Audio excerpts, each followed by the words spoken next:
Hello, everyone. I think we're live. We're here with Aarvoll to discuss materialism and the refutation of materialism, the nuking of it from orbit, as I put it in the title.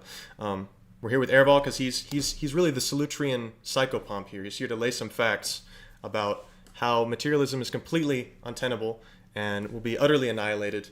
Total idealist victory. We're sponsored by Lore Coffee. You can check them out in the description for your nice boutique coffee interest, which everyone has universally. And you're not going to do better than Lore, so check that out in the description. You can send a tip through Streamlabs or through Super Chat, and ask us a question for the Q&A period, which will come at the end of the stream. So stick around for that. How's it going, Trey? You there? I'm here. I'm good. Ready All to right. go. How are you doing, Eric? Oh, pretty good. Yep. It's warming up, so I'm glad about that. The groundhog did not see a shadow, so that's good news. Good news. Good news. Staying close to the Earth in the homesteading project goes incredibly hard. Yeah. All right. We have a fourth co-host. Nate, who might be here soon. Inshallah. All that. Inshallah. So basically, I've compiled a few arguments from the literature refuting materialism, both on the grounds of physics and also on the grounds of kind of philosophy of mind, this kind of stuff, the irreducibility of consciousness to particles. And I'm just going to kind of go through them, and you guys can comment on them, add your own arguments, and we'll just kind of go down the list. That sound good? Yeah. Sure. All right. So beginning with arguments from mind, we have several arguments which demonstrate in the literature kind of the irreducibility of phenomenal experience to matter, to particles, and they're from David Chalmers. David Chalmers is well regarded within kind of he's like a big figure within philosophy of mind and how do we sort all these things out. So he's got a couple arguments. The first one is what's called Mary's apple argument, and it's basically if you imagine a woman who spends all her life in a black and white room, she never sees color, and but she spends all her time basically studying everything there is to know on the material end of what color vision is like. So she knows everything that there is to know about color vision, from chemistry to biology to psychology, perception, neuroscience, physics, etc. She knows everything there is to know about color vision, but she never sees color. Now, one day she leaves the room and she sees a red apple for the first time. So she sees color for the first time. Does she know something new about red, about color, that she did not know beforehand? Now, it would seem to me the materialist has to say no, because basically the analysis of particles is ultimately everything there is to know about the reality of color vision. But that seems highly unintuitive. It seems like she does actually gain knowledge in having this phenomenal experience of red, which is not reducible to knowledge of color vision, pertaining like scientific knowledge of color vision, which it would seem you'd have to claim if materialism were true. So what do you think of that argument from Chalmers? Do you have any comments on that, either of you two? Yeah, I think it's a good one for the existence of qualia and the fact that there are states of knowledge beneath or beyond propositional knowledge. So scientific knowledge is termed usually propositionally, and that summarizes these material systems that themselves, though, here's like a deeper criticism I would have of that, themselves are always ultimately predicated on phenomenal conscious experience. Like a free floating equation describing the color red, like a Newtonian equation, doesn't subsist except in our minds, and also all of the like empirical experience. It's like there's not a hard break between the qualitative phenomenological information and the quantitative phenomenological information. So yeah, like for Mary to undergo the process of learning all that information, she always had to be a subject of experience. It's not like she could, escape that process and then qualia is something unique. But it does show that no amount of propositions, no fully descriptive scientific theory is possible that would eliminate the need for this like basic given datum. But again, it's grounding all of the scientific stuff anyway. It just kind of illustrates this qualia category is genuine and informative.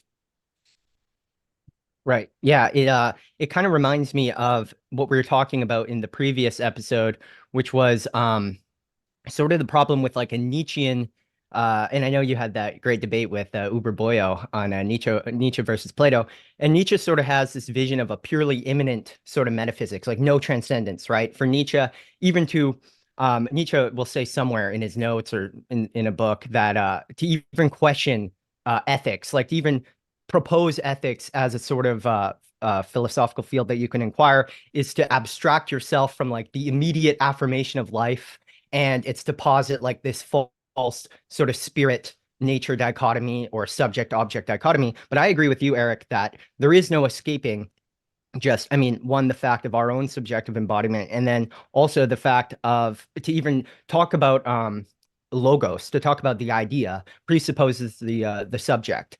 And this is something a great theologian, Sergei Bulgakov, Orthodox Russian theologian we really love, he talks about this in his book on language called The Philosophy of the Name. The predicate, which stands for the idea, the logos, which reveals the subject, it depends upon the subject. And one of the things with Nietzsche is that when you have this purely immanent ontology with no transcendence, no notion of whether that be personal or impersonal, you're led to this problem that Zizek, I think, really articulates well, which is that you necessarily have an incomplete ontology. And that's because to imagine the whole, like imagine the material world as a whole, already presupposes a subject standing outside who can grasp the whole as a whole. And I think this might go into something even more fundamental, which is to have identity whatsoever, not just a whole of the universe, but to have any identity, any whole, which sort of is irreducible to its parts. In order to have identity at all, you need to have something higher than pure materialism. So I don't know if that's something you want to talk about, Aarvoll. I know that gets like a bit more fundamental, I think, to like really the problem of identity itself. That's always been the most compelling argument for idealism for me, exactly that issue, that when we imagine the material cosmos, we are placing ourselves as like a transcendent subject outside of it to witness it. And if you don't place that subject there, you can't draw like perspectival lines to different points. Yeah. The Cartesian coordinate grid doesn't stand by itself without some origin point being defined. You know, it's like if you imagine like a cube in space, you have to pick some kind of reference frame to give the dimensionality. And people like to discount that. Like, oh, I can imagine the universe without experience or consciousness in it. It's like, what is doing the imagining of that? Yeah. You know, and like even in the physics, like we require a reference frame. People like to think that a reference frame can be any arbitrary point in the Cartesian coordinate system, but we don't actually know that. I mean, we know what we can measure, and we know that quantum mechanics involves acts of measurement in how the system actually evolves. So unless reality like is governed by these two fundamentally separate systems of laws, where quantum mechanics involves the act of measurement, but relativity just involves these like abstract reference frames that where measurement or an observer is irrelevant, like if in fact these two halves are joined together in nature, then it would make sense that the true reference frame has to be able to actually function as that origin point, which means it has to have some kind of integral property where the many objects of experience, the many physical systems are joined somehow in a transcendental subjectivity. People just discount that. Right. Without realizing whenever you imagine material systems, you're positing that. Yep. Yeah. It's a performative contradiction where they're denying the thing they're using to analyze anything. There's a point about this too. There's another argument by David Chalmers, but he's kind of getting the scenario from this guy named Sidney Shoemaker, but it's just the inverted spectrum argument. It's another argument relating to color, but imagine you had an exact clone of yourself. Materially, he was identical to you in every way, but basically your perception of color is like precisely inverted. So when he sees red you see green, etc. And you use the same terms. You point to the same thing and say red, but you're having opposite phenomenal experiences. Now this is a perfectly intelligible scenario. You don't have to violate like a law of logic or like the laws of physics to imagine the scenario. But what's telling about this example is that the materialist is basically like entirely excluded from the discussion. He just has to say this reduces to nonsense, but it clearly doesn't. It's like a cognizable scenario that they just can't at all bring anything to the table in the discussion thereof. So that's another argument too. That's interesting. I'll argue for the materialist actually here, which I don't ultimately buy it, but Daniel Dennett would argue that color perception is really just an indication of the difference in the spectrum, and the qualia is somehow illusory.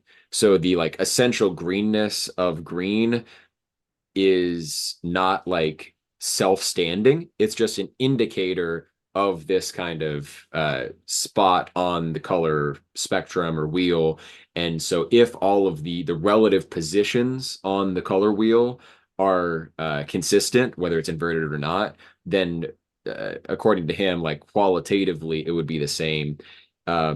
Which it's hard for me to buy. He would support it with evidence like when someone wears glasses that are tinted a certain color for an extended period of time, eventually of course, at first, the world looks that shade that the glasses are, but eventually your mind adjusts somehow and you see everything as you originally did. And then when you take the glasses off, you go the opposite tint to what the glasses were.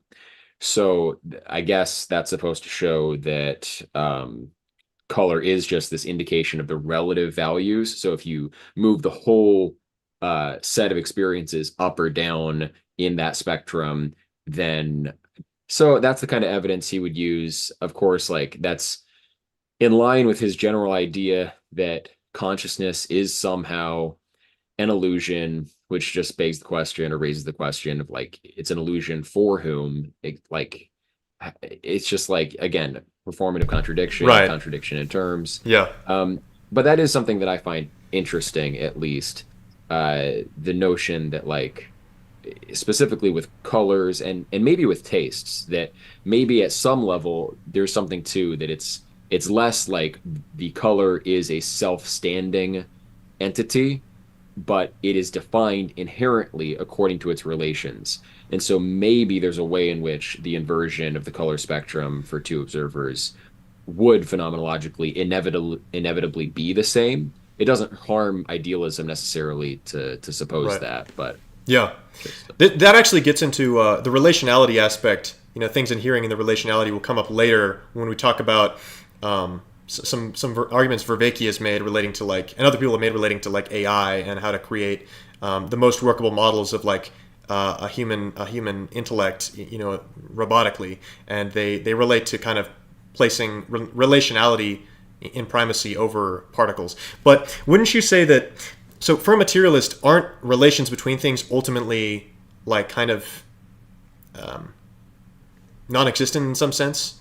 So if Dennett is appealing to relations, what is the substrate of relations? Like, what is the substance of relations? There's not relation atoms. So how do you think they would respond to that? Oh, that's a good question. Yeah, I didn't mean to come in here and argue the materialist No, perspective. oh good. Yeah. No, it's all good. No, Yeah. let's see. So, I mean, you could reduce it to some kind of, maybe an identity in general is always like the entire causal set of interacting systems. So, for an observer, then you're always looking at like the entire observable universe, whatever this system is in causal contact with is part of that identity. Mm-hmm. And so, in that sense, then the relations would be analytical, and the system, the fundamentally material system, would just be always extended through the entire universe. And the idea of like self-standing material systems, like independent bodies, would kind of be a useful fiction. Mm-hmm. That's trying to fight on their side again. Yeah. Yeah, it's interesting you mentioned Daniel Dennett because he was actually one of the guys I put in my notes as someone who kind of would object to these kinds of things. And illusion is consciousness is an illusion, but illusion is a state of consciousness. So anyway, yeah. So there's plenty of other arguments Chalmers makes, and there's numerous debates surrounding each of them. But the overall dossier illustrates the fact that in the philosophy of mind, materialist reductionism continues to basically dwindle in support, increasingly. To put it simply, we want to talk about phenomenal consciousness, but materialism is incapable of basically bringing anything to the discussion without trying to basically say why we shouldn't be having the discussion. So get wrecked, Daniel Dennett and whatnot. So those are the couple arguments from the irreducibility of phenomenal experience to matter. The other philosophy of mind arguments against materialism involve rationality. This is like a well-trodden path. You can find this in Plato, in C.S. Lewis's book Miracles, which we did a video on this channel. You can check out. You can find similar kinds of ways of thinking in Alvin Plantinga with his evolutionary argument against naturalism, and also in John Vervaeke. So basically, if you want to reduce rationality to something other than rationality, you basically can't do so without landing yourself in a performative contradiction and a kind of reductio by basically undermining your reasoning for proposing the thing in the first place. So the proposition that rationality is less than rational or subrational is itself based on reasoning, so you ultimately get nowhere. Yeah, so if reductionism were true, materialist reductionism were true, we'd have no reason for being reductionists. To quote John Vervaeke, because science operates behind the veil of reason, it is doubtful we can get beyond rationality to explain its genesis. And that's from Dan Shappy and John Vervaeke's article, Fodor Cherniak and the Naturalization of Rationality, which I think is from 1997. So there's that argument. And also, they have a kind of relevance realization coda to this argument from reason against materialism, which is basically that you can't reduce the means by which we determine what to analyze to the thing analyzed, which is kind of what you were saying earlier, Eric. You can't reduce the agent, which is prioritizing and making logistical decisions on what to pay attention to the thing being paid attention to. Relevance realization. John Vervaeke's done a lot of really dope stuff on that, and kind of just showing the unworkability of materialist answers to that, or reductionist materialist answers to that. Just a sec, I'll let Nate in here with the. There we go. So anyone have any comments on either of those arguments?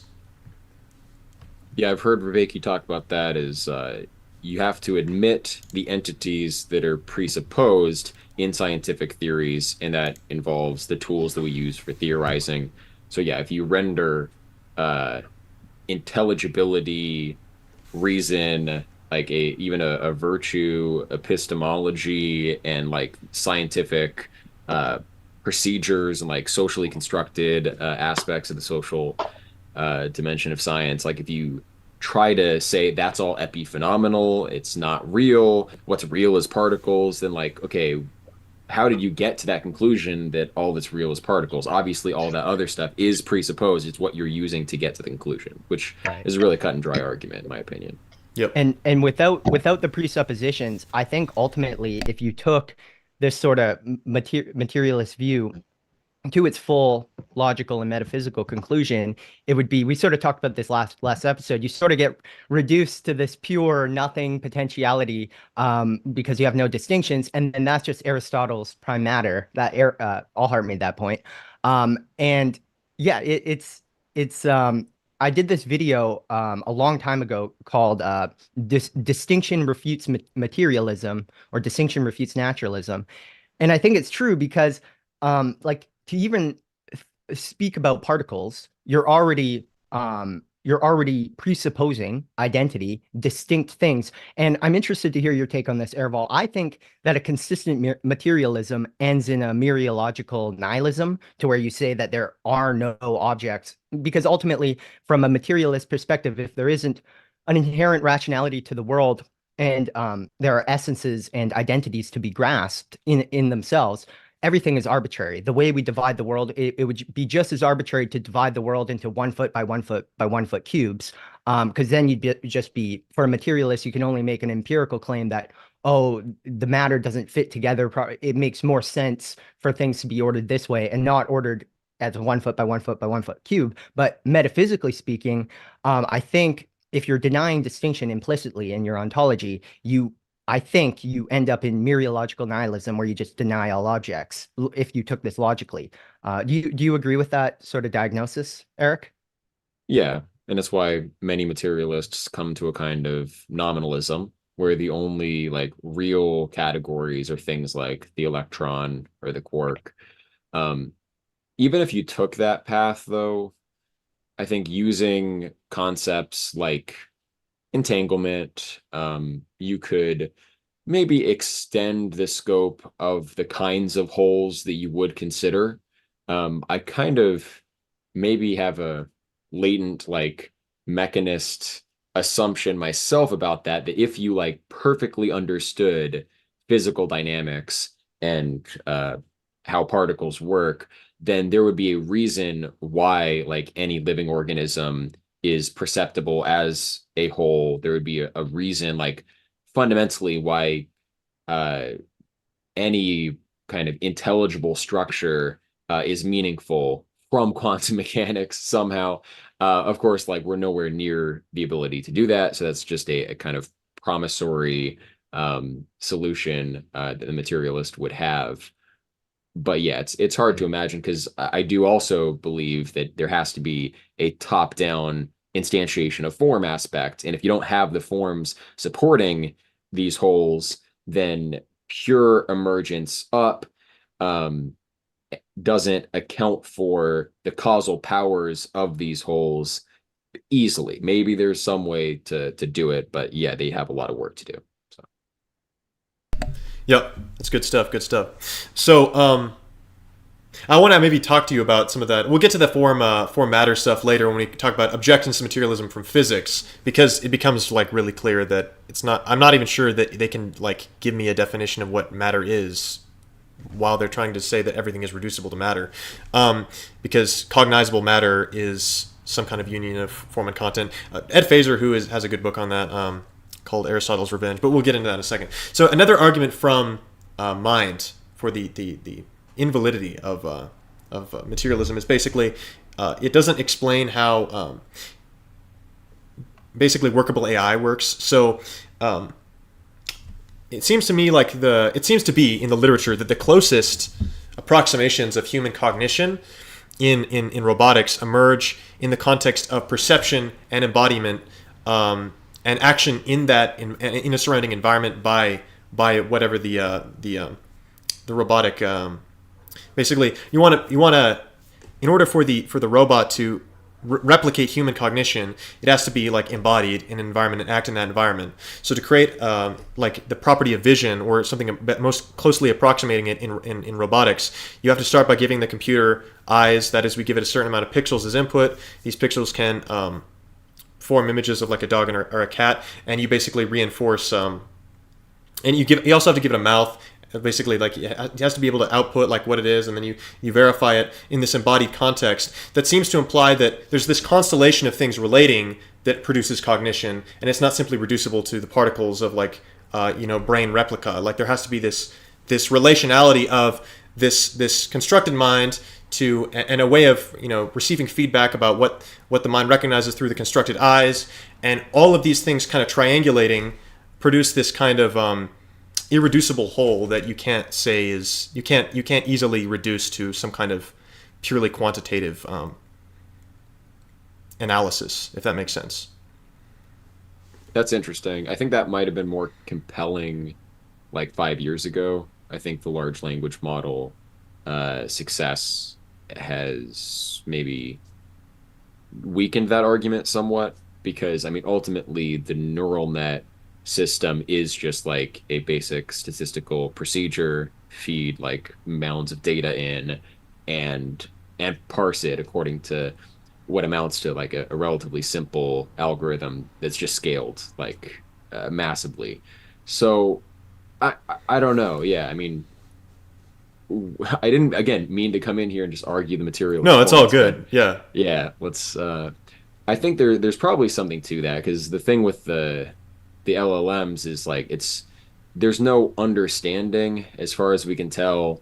It's generating um visual outputs, it's generating text, it's generating behaviors in some ways, but yeah, there's like no evidence of a multi-aspect awareness, uh, uh perhaps that like more embodied systems might exhibit, or what would amount to an understanding. Like, I Yep. don't know if the LLMs are capable of understanding, but it is like so strikingly successful at what it is doing that, maybe that argument is not super compelling anymore.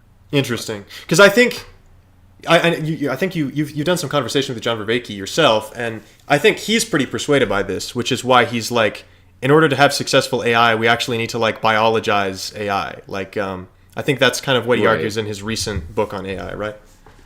right, that's what he thinks is missing. Um, because of this issue, like he believes in 4E cognition, so cognition is inherently embodied, and part of the reason he believes that is that he thinks you need a bioeconomy or some kind of economy of scarce energy and dividing up those resources. You need that to fuel the relevance realization process, which is what you need to avoid combinatorial explosion in trying to predict um, possible consequences of actions. Like actions have myriad unintended side effects, and you can't calculate all of those exhaustively. And so you need this like pre-computational uh, way of tagging salience in things. Things have to stand out as salient in order to then operate on them logically. And he thinks that to get that off the ground, you need this kind of self-constituting autopoietic system where its goals are intrinsic to its structure, because that's the way that he thinks these you can make sense of how the goals bootstrap themselves. So it's just in line with like his model of how relevance realization might take place, that you would need an embodied and like energy scarce or like mimicking a bioeconomy kind of system. And maybe he's right, but then also like his more recent work with relevance realization and predictive processing, maybe there's a way of not necessarily requiring like robotic appendages and real-time like quasi sense feedback, maybe predicting like streams of text sourced from the internet is good enough. With so the predictive processing theory is like consciousness and salience and relevance basically arises when systems uh, like recursively try to predict different aspects of their own behavior. And then when they successfully predict their own behavior, which like maybe it has to be embodied in some sense, but maybe not. Maybe it's just like predicting the output of some algorithm that they're implementing. But when it's successful, then that's what they then tune into. And the stuff that's not successful that they can't predict at all, that becomes irrelevant. So that's the fundamental like screening mechanism. Things are salient because they end up being kind of classed in those types of phenomena that we are able to predict successfully. So it's just a mechanism for kind of like throwing out the noise. And maybe with that model, embodiment would be less necessary. But I mean, even like servers in a big database somewhere have a form of embodiment, in that they do occupy space. There are finite resources that go into them. If you also, okay, so to kind of defend Vervaeke's perspective here, if you look at like the human AI corporate like superorganism that's actually training these things and getting them to do what they're doing, that whole distributed cognitive process is embodied in the same way that like a typical corporation is embodied, just not like one central locus of embodied experience.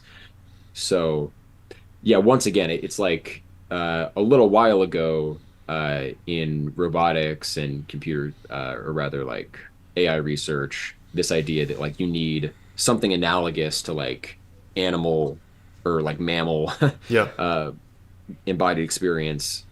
Maybe we don't. Maybe like Hmm. more like networked, cloud-based Yeah. um, type of systems can also do it. But yeah, I'm not really sure myself. Right. It almost sounds like maybe a kind of idea of an animal embodiment being necessary for AI is a bit outdated, but you almost end up having to say like, well, basically, if you listen to Vervaeke, like the way he conceptualized what we would call like angels or like spirits, Hmm. like the way those things are embodied through distributed cognition processes and this sort of thing, like you at least have to be embodied in that way because Right. for it, yeah. So that's interesting. So yeah, I mean I think Pajot would like that, right? Because he's like AI is kind of, we're building these giant embodiments for these spiritual beings.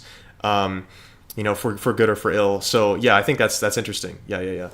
Um, dope. I just wanted to I wanted to ask because I don't know much about Vervaeke, but you were talking about, I think the term is hyper objects or hyper agents. In the last All stream. heart, you were Yeah, yeah, and I think like this corporate, what Aarvoll was talking about, like even just a corporation would be an obvious example of a hyper object or a hyper agent, yeah. not reducible to the persons within it. Right. Um, and I'm interested in the history. I haven't looked into it of this idea because Graham Harman, who is the object-oriented ontology guy, Yeah, he believes in hyperobjects. Or yeah, yeah. So like it's weird. He doesn't call himself a materialist, but he has no notion of the forms or of God or of anything. So he doesn't call himself, it's just an assertion of a non-materialism when everything else in his ontology sort of reeks of materialism. So he'll yeah, just say stuff like Batman is a real object, and he'll yeah. just leave it at that. And it's like, I agree with that, but within your sort of metaphysics of objects, don't Right. even know what an object is, with Harman. Yeah, And not a dig at him, he's a good guy, but yeah, but am I correct in this notion of the corporation? And yeah. same as like a nation, it's Right. a hyper object, and I think this also poses some problems for materialists. I don't know if when it comes to like human organizations, if it's more of a problem of metaphysics. It's probably more so of a problem of just like articulating a coherent like ethics and understanding of humanity and culture and stuff. Um, but yeah. But yeah, yeah. So corporations, I think, are like a key example of distributed cognition, hyperagents. I mean, Vervaeke will even use examples of like a rat colony or an ant colony. Trey, where did you go, my man? I'll be right Oh, back. turn off your camera. Okay. Let me. Yeah. Anyway, so let me just switch that real quick, so we're not having like weird overlay coverage here. Transition. There we go. Let me know when you're back, Trey. But anyway, yeah. So Vervaeke would definitely call those things. He uses the term hyperagent, hyperobject in his talks with Jordan Hall. What do you think? Yeah, I actually have a question for you, Aarvoll, on this one because it seems to me like well, this is usually how it's rendered, and you can give me a commentary on see if this is valid. So like Vervaeke and Pajot have had this dispute. Like, is ontology a hierarchy of gods or a hierarchy of forms? And Vervaeke will kind of say both capture elements of the truth. And basically, the narrative is that Plato posits the forms, and then later like Proclus like kind of marries this with the gods, and so you kind of get you go from like the pre-axial gods, and then you get the Platonic forms, and then they kind of get married in Proclus. But I know you're basically like Proclus is just the best interpreter of Plato. So do you think Yeah. the idea of them being united from jump in Plato is there? Yeah, I mean, in the Phaedrus, the ladder of beauty making contact with the form of beauty, it's Aphrodite. Yeah, It is the goddess, yeah, yeah, yeah. that's guiding the whole process as well. I mean, there's also following in the train of the various gods. There is a distinction, though, between the forms and the gods. The gods, just like Proclus interprets, move between levels. They go within the cosmos, they go beyond the cosmos, they guide souls up to the forms. So they are kind of exempt from the limitations of souls and of the forms themselves. So yeah, I think that the Iamblichian, Proclean interpretation of what the gods are, even for Plato, is accurate, where they are essentially these unities. Like the forms are intelligible essences, the gods are that which the forms rely on for their being, which is their fundamental unity. Hmm. Um, yeah, like souls, obviously, just to perform our dianoetic discursive reasoning, what characterizes us, especially as a being, we already require beneath that presupposed structures of intelligibility. So souls rely on the forms, and then physical systems also rely on this kind of dianoetic procedure, like think like Wolfram's kind of computational universe, or there are a bunch of other people now who like look at computation as essentially ubiquitous in physical systems. But yeah, physical systems rely on something that's in the image of what we experience in ourself as rational procedures. And then the forms rely on the gods. So it's this kind of hierarchy of dependencies. Unities are more fundamental than intelligible essences. Essences are more fundamental than discursive rational activity, and that activity is more fundamental than physical uh, habitude, physical behavior, which is like obviously lesser in power and scope than math generally, because physics is a set of mathematical equations. Math generally, discursive reason generally, is much broader. Yeah, yeah, yeah. I Very I dope. wanted to I just wanted to mention or comment on what Aarvoll said about the gods and sort of their mediating role, and I think it's quite a biblical image too. And I wanted to bring this up because Nate hasn't talked yet, and Nate is our Bible guy.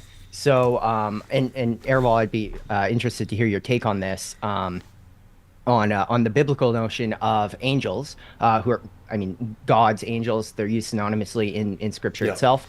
So Nate would be the best one to sort of give us a picture of how angels are understood in the Bible, and then we can sort of comment on Yeah. that and sort of the symbolism in scripture on that. I think that's a good. Yeah, when before we went live, me and Nate were talking in call about this, but the stuff he was dropping from the Bible sounded very much like Eriugena.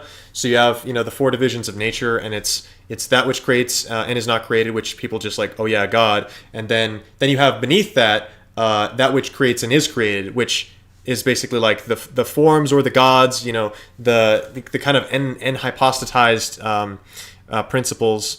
So because kind of the way, like Sarah was talked about this too, Trey, that like the logoi are and hypostatized in the angels in the angelic hierarchy.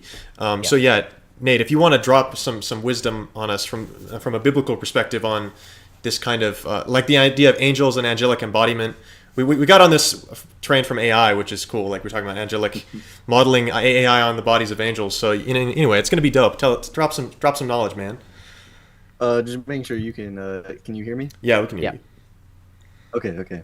So you basically said kind of the most important part of the biblical side of this, which is that angels, in a way, they are the created embodiments of the divine logi or logoi. I don't know how you properly pronounce it. I've only ever read it, but they are kind of the created um, consciousnesses outside of God, which exist alongside of God in the heavens that he shares his qualities with. And this is how God operates in creation. We see Genesis 1. In the beginning, God created heavens and the earth. That is creation ex nihilo. That is the only creation ex nihilo. There is no more creating something out of nothing after that. Um, Everything that happens after that is the uniting of heaven and earth. Earth is created as the formless matter. There is nothing to it. It's the bare quantum waves, I guess you could say. Like it is matter in its purest form, which is really nothing at all because it's meaningless without consciousness assigning meaning to it. And that's exactly what the 6 days of creation are. It is the assigning of meaning to the bare material of the earth by God through the created consciousnesses, which are the angels, which surround the throne of God. The whole story of creation, and I mean, this is in Colossians 1, this is in basically the whole New Testament. We hear over and over again that creation exists for the purpose of the incarnation. That is the purpose of creation. It's the incarnation of God in a way that's tangible, I guess you could say. And so from the very beginning, we understand that the entire purpose of creation is this unity. It's to bring everything together, right? And this happens through the work of the heavenly hosts which surround the throne of God. The images that were given of angels in Ezekiel, in Revelation, and in multiple other places is that the angels surround the throne of God. And that's because the heavenly host is an image of the Spirit. The Spirit surrounds the Son. The Father gives creation to the Son as a gift through the Spirit, and then the Son's job is then to transform that creation and then give it back to the Father in the Spirit. And again, the Spirit works through the created heavenly beings, which are the angels.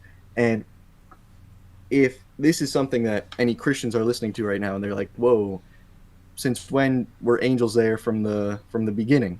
And we know this from Job 38. Job 38 says that at the laying of the foundations of the earth, the heavenly host rejoiced alongside God. They created alongside him. And I talked about this a bit last stream, but kind of a concrete demonstration that we have of this being the case is that on day one, we see the Spirit hovering over the waters. Again, the Spirit is imaged by the heavenly hosts which surround Christ on his throne. They surround the divine Logos because they are the, I guess to use the word emanations, they are like the created emanations of the Logos in creation. Yep. And on day two, we see the Spirit, symbolized again by the heavenly host, descend into the waters and bring the waters up to God. And that's why every time we see images of the divine throne room, we hear about angels holding up a sapphire floor, or there's angels and above their head is a sapphire floor. Like that's what it says in Ezekiel. And I guess I should have explained this a bit better last stream because I left it a bit ambiguous, I think. But we see the same thing in Revelation. Above the head of the angels, there's this crystal sea. That is the waters below being brought up by them into the waters above on day two. That's exactly what it is. And that sets the precedent for the rest of the creation days, which is heaven, meaning, which is embodied in these consciousnesses, going down into the meaningless earth and transforming it, observing the random quantum waves in order that they may be particularized and become something meaningful. Yeah, that's dope. And I liked how you connected this is the whole debate, like, Michael Heiser in biblical scholarship versus, I guess, like more conservative people. And, let us make man in our image, the plurality. Like, is this referring to divine plurality of the Trinity, or is this referring to the angelic hosts? And Sarah was just kind of like, ¿por qué no los dos? Like, why not both? Just, you can have your cake and eat it too. And that relates to the way the Spirit ties into this, because as like kind of God in the community, God in the body of which the Logos is head is the Spirit. And yes, God works through that to transform the creation. This relates to the whole idea of like, a third of the angel in Revelation, a third of the angels swept out of heaven, and then the 24 elders and the angels throwing their crowns. Like, basically, it is, the church is humanity being brought into the council, as the prophets were in the Old Testament, and being used as in the Spirit to basically transform the creation and unite heaven and earth, unite mind and matter in new and ever more splendid ways. So yeah, that's I think Just to add something onto there, the whole theology of the divine council, particularly on the biblical side of it, is something that's really interesting. And the second that you dive into the theology of the divine council, all of a sudden you open up possibilities like sainthood and all of these things that are they're pretty clear in scripture, like the whole idea of prophethood being equivalent to being a member of the divine council, which we see in the story of Abraham. Yeah. Moses too. Yeah, God. Like told, Philo calls Moses divine Moses, like kind of like yeah, Platonists refer to divine yeah. Plato, like he's part of the council of the Well, gods. Moses was told to be a god To to Pharaoh, right yeah, the people, yeah, to Pharaoh, and we see the same thing in Abraham, where God told Pharaoh, was it Pharaoh, to ask Abraham to pray for him, and it's through the prayers of Abraham that he will be saved, Abimelech, and that's wasn't it because Abimelech? yes, Yeah. yes, that's it.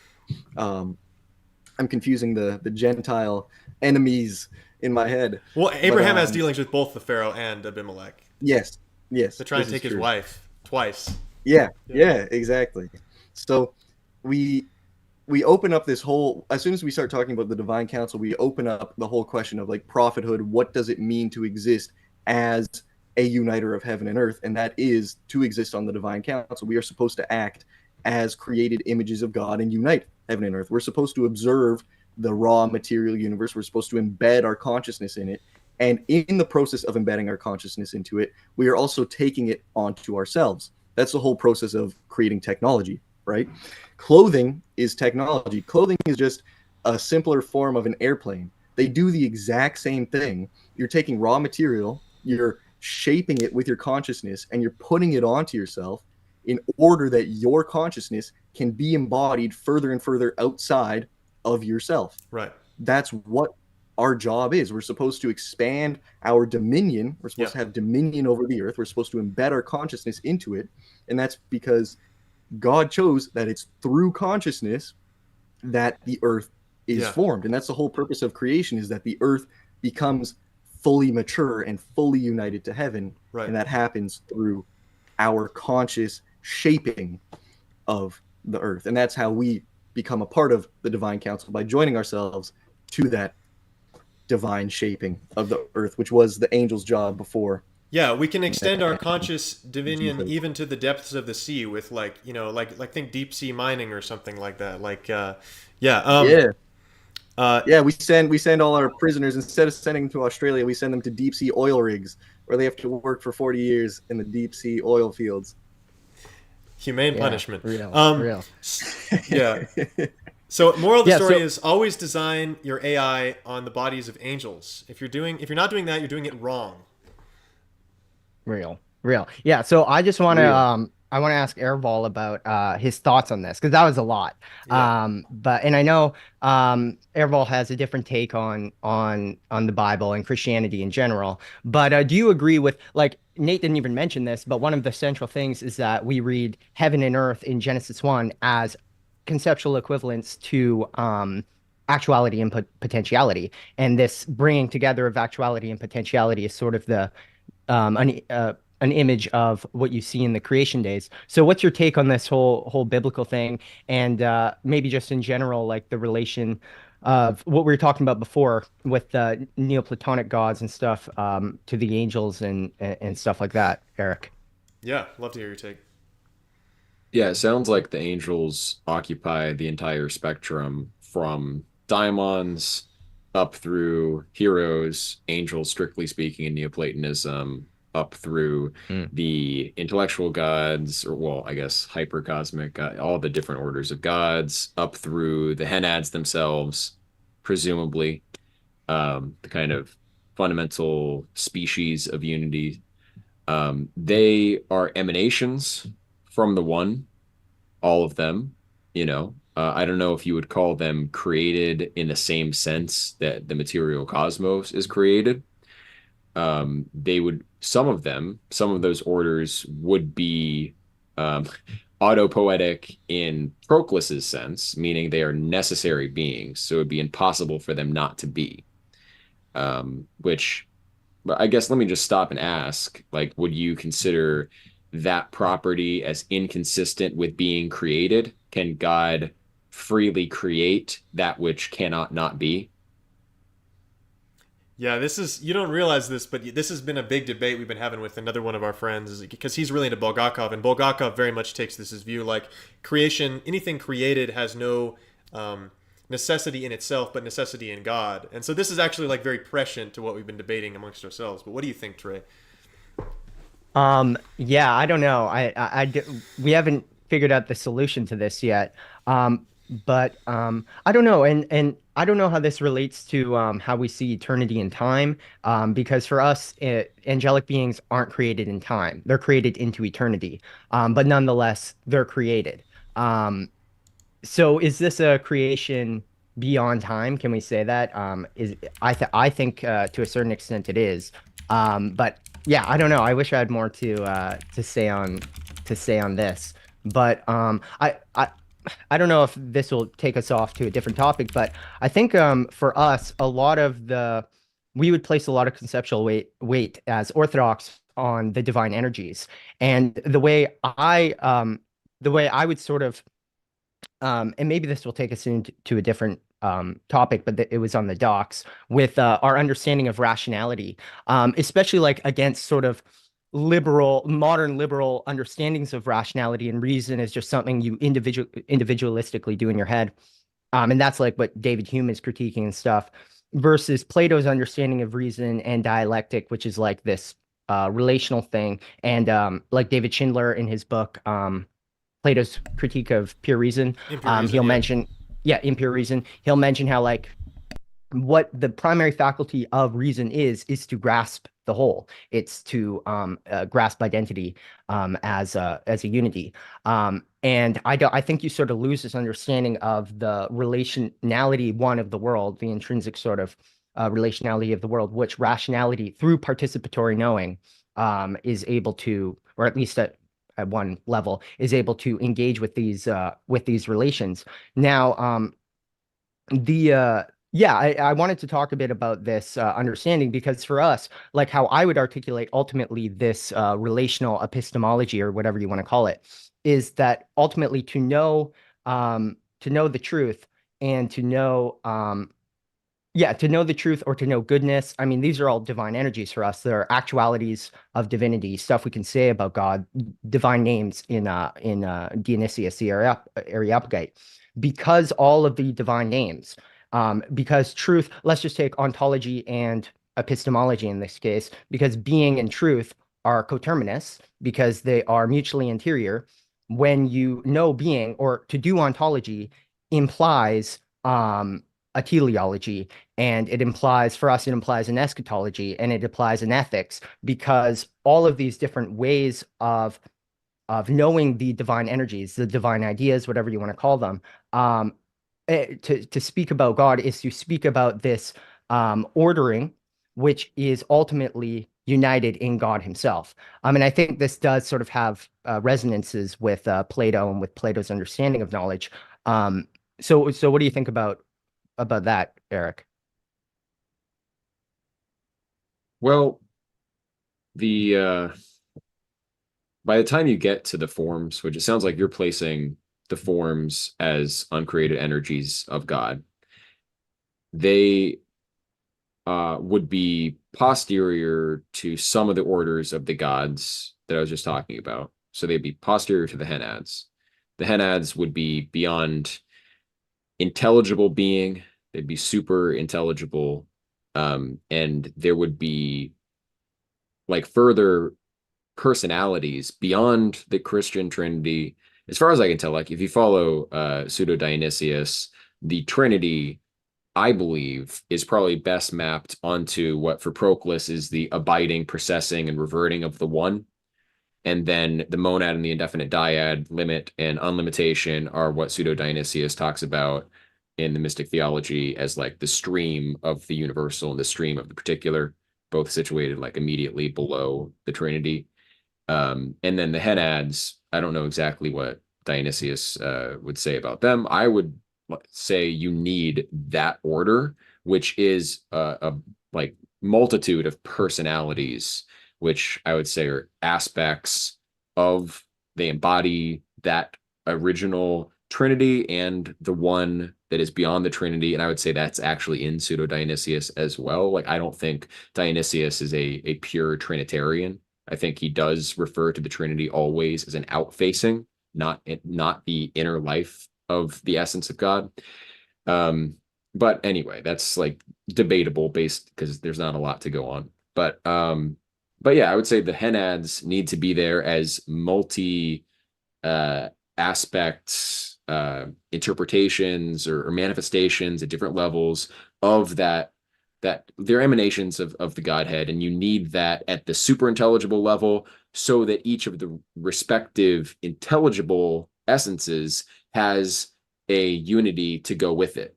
Because, like I said before, the essences require a unity that unites them. So the unity is prior to them. And, those would be called gods. I don't know where exactly that would fall in your understanding of theology. Like, is there a need for these multiple personalities that are super intelligible? Because then by the time you get to the forms, the manifestation of the forms is already mediated by personalities in a sense, because the Henads are gods for Proclus and Iamblichus, personalities that unify them, that create them at their level of being. And tying it back to what was discussed earlier regarding creation, I mean, it sounds very much like what's discussed in the Timaeus, and what Proclus and others comment on regarding the Timaeus creation narrative, where there are many intermediary demiurgic figures. Of course, like, the demiurge is situated much lower than God the Father in Orthodox theology. The demiurge is beneath the intelligibles, not above them. And like, you need that distinction, just because, like, you need personal unitive containment of these various grades of intelligibility. So of the intelligibles themselves, of the intelligences, which are the procession of the intelligibles, and then of the intellectual natures, which are reversions upon the intelligibles. You don't just have the forms self-standing there. They are, like, promulgated and led by the order above them, those unities. So they're connected through and through by the serai or rays of the Henads.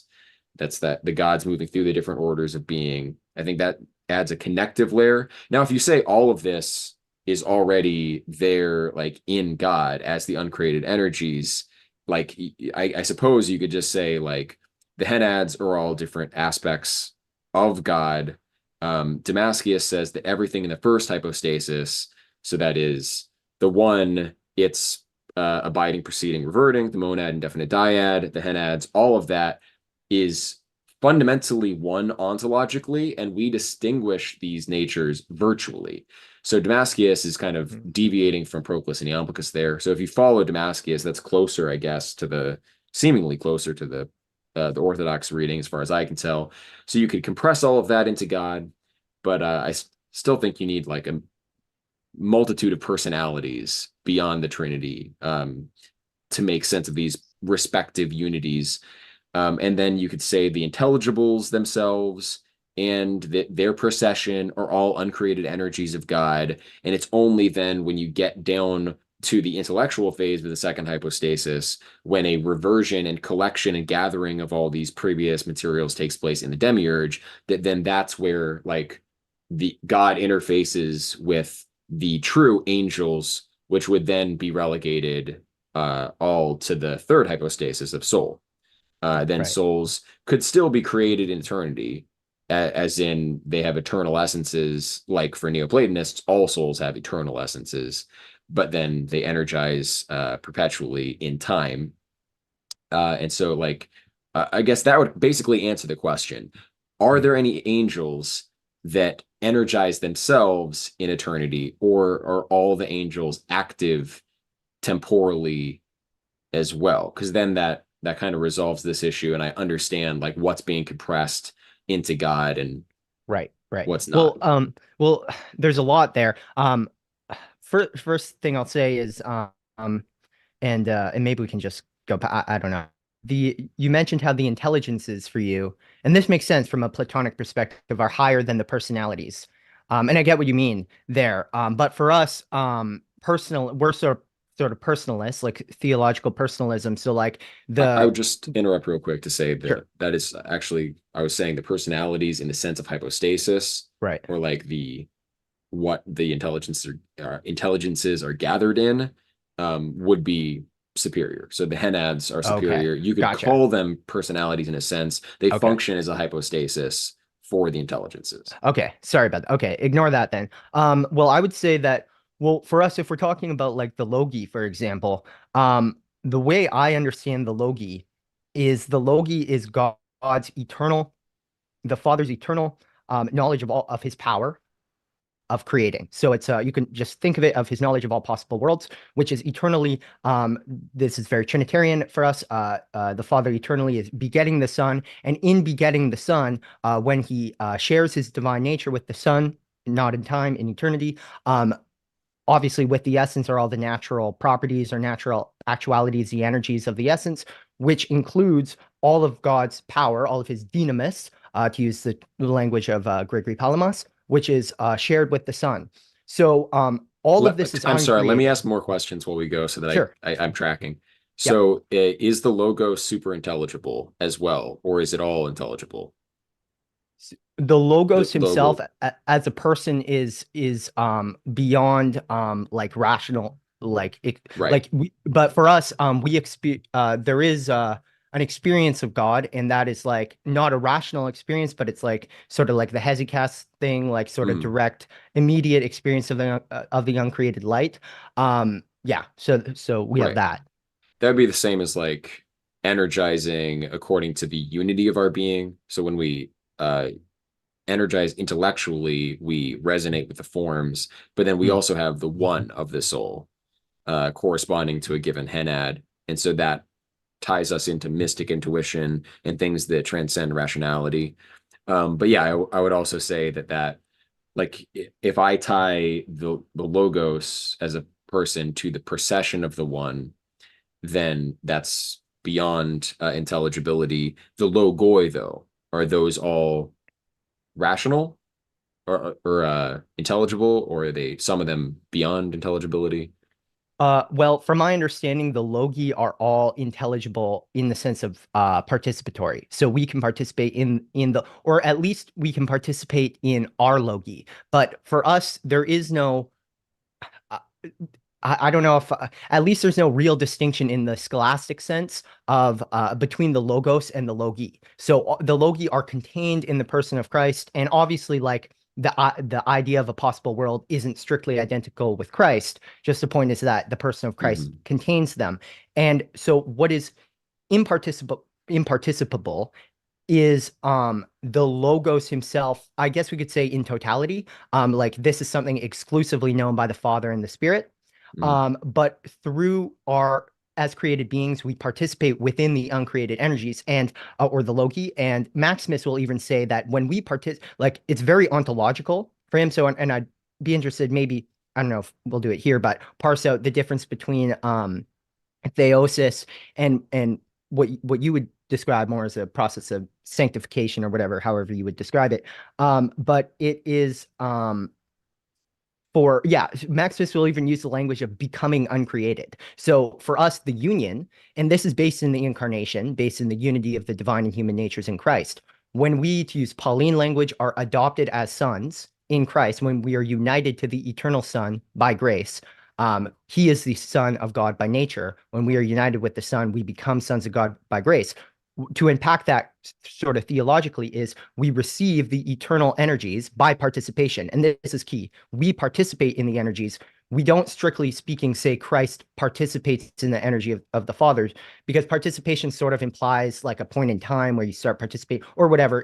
Or it implies like it's secondary to your actual ontology. But for Christ, it's by nature, right? So Christ by nature, just by virtue of being the second person of the Trinity, he receives the energies of the Father eternally through the Spirit. And yeah, so when we're united through the Spirit to the Son, we receive these energies. But the key point is that for us, because there was a moment in time when we didn't, and it's not natural to us. It is not of human nature to be uncreated. But the paradox of theosis is that when we are united with the uncreated energy, we become uncreated. That is deification, deification for us. Um, yeah, not a question, but that's sort of just our view of theosis there. Okay, yeah. It sounds like logoi then could, if they're contained in that procession, like I'm calling the logos kind of essentially the procession aspects of the We agree. one. Yeah. We Okay. use that language. Then yeah, containing all those logoi down through the intelligibles would kind of fit what I was saying before, where they're all compressed. And I don't think I got an answer Cool. on the question. Are the angels always energizing in time, or are there any angels that energize eternally in the same way that like the Right. forms? Well, I would say from my reading of scripture, and I think Nate would agree with this, I would say that no, they don't energize separate from time and separate from creation, because I think that the telos of angels, and I think St. Paul, I believe St. Paul wrote Hebrews, but I think in the book of Hebrews, this is said pretty clearly that the point of angels, the purpose of angels is the glorification of mankind. And that's because, I mean, well, I don't know if that's because, but they are created fully actualized because God is pure actuality. And when you are united with pure actuality, you are fully actualized in your potentials. And that is God is the God of heaven. That's where the angels dwell. And the point, obviously, as Nate was talking about, is the union of heaven and earth. This is the eschatological glorification. But for us, yeah, angels, their telos is to glorify man. And this sort of, we talked about this maybe in the first episode. This relates to our understanding of the fall of Satan and why the fall of Satan was sort of this absolute fall for us versus when we fall into sin, it's not like that. Well, one reason is because he's in eternity, but approaching it from a theological, a teleological perspective, the only purpose of the angels is to glorify man. And Satan in the garden and the demons, the only activity or the choice they made is to do the opposite of that, to try and bring man down. And with the way I read sort of the whole narrative of the Bible, I see it as the preparation of the seed prophesied in Genesis 3. And you can sort of read, if you read it typologically with these different figures who are described in serpentine language related to the serpent symbolically, you can see the narrative of the serpent, of the demons, doing literally the opposite of what they're supposed to do. So actually, to put it more specifically, yes, the purpose of the angels was to glorify man, but how is man glorified? For us, it's in the person of Jesus Christ. So the point of the angels was to prepare the way for the incarnation. And then, but with Satan and the demons, their whole point becomes to thwart the incarnation. So I think given the fact that for us, angels, angelic ontology is inseparable from human ontology, and I think this is very clear in someone like Maximus too. Like man is this union of heaven and earth where things meet, again, very incarnational for us. But I'll stop talking now and just pass it to Nate real quick, who has his hand raised very politely. Yeah. Oh, thank you so much. I think there is a sense in which angels operate in time, and there's also a sense in which they operate in eternity. And we kind of see this. I mean, Sarah from Hamilton has said so many times about how like the choice of angels is an instantaneous and fully actual choice that they make, whether they will revert the love from God back towards God by participating in creation the way they're supposed to, or they can choose to try to take that for themselves and ultimately separate themselves from the divine love, which is allowing them to participate in creation in the first place. But I think there's a sense in which we can say that their choice is instantaneously actual, but the actual like embodiment of that choice is not instantaneously actual, because obviously Satan, he made, or the devil, he made that choice to fall from God in Genesis 3 very clearly. And it's very clear throughout the entire Old Testament that there is no chance of redemption for him. Like he is gone. And I mean, Jesus himself even says, like, the lake of fire in the end is for him. It was created for him. So obviously there's a sense in which like he fully actualized his destiny, but the path towards that still had to happen through time because of the way that heaven and earth exist in relation to each other, and because earth is necessarily in time, so also heaven must go alongside of that. In a sense, I guess you could say something like that. This is all just kind of thoughts off the top of my head about this, and I'd love to have you guys kind of flesh that out a little more. But one more thing is, it's in this idea that we see kind of this marginal theology in Christianity that we see, especially throughout like the Middle Ages in England, or in the Anglo-Saxon tradition and in a lot of European traditions, we see stuff about like fairies. I mean, in the story of Saint Brendan the Navigator, he goes to an island and there's all these birds, and God says, "These are the angels who neither fell nor fought against the devil." Like they're kind of stuck in this intermediary place because there is a sense in which they do exist in time. I just don't know how to flesh that out exactly. There's a couple seminal texts that have dropped recently that probably Eric would be into, but probably just for the viewing audience. There's obviously the whole mystery of Christ, creation, the whole mystery of Christ, creation, His incarnation in Maximus Confessor by Jordan Daniel Wood, which is kind of like probably up to this point the seminal treatment of Maximus's whole cosmology. And also there's the Pino book, which is on the essence of energies in Palamos, and he dispels a lot of garbage that is accrued around Palamos's doctrine. People saying Palamos asserts that there's like passive potency in God or something stupid like that. Yeah. So I think maybe Eric would be into those books. But yeah, let's we should probably get to I don't know how long we have you, Eric, but we should probably move along a little bit. Yeah. Because otherwise we'll just talk about angelic AI for forever. I would just rearticulate that everything that was discussed before is concordant with the Platonic account. Pretty much, it just depends on what you're labeling what. But yeah, that's the same idea, except like the incarnation, which is kind of the missing piece in Platonism. But yeah, you might well, we'll get into that. But you might so do you know who J.P. Marceau is? Heard the name, but no. So he's kind of he's one of, you could say, like Vervaeke's students, if you will. He was kind of I have watched some talks with him. Yeah, now I remember. Yeah. He's dropping a book in March. No, in I think in February, that is about, he kind of goes all the way from reductionist materialism to kind of Platonic or Aristotelian, broadly classical metaphysical ontology, and then he bridges into Christian ontology from there and the incarnation. You might be into that when that drops, and we'll try and get him on when it drops and to talk about it, because I'm in his class right now. He's got this metaphysics course that's pretty dope, and we're not finished yet, so I can't drop too much incarnational wisdom on you just yet, but it should be interesting stuff happening. All right, so there's a few more things I want to get to before we answer any questions if we have any. We don't want to keep Eric here too long. He's got to attend to his homestead.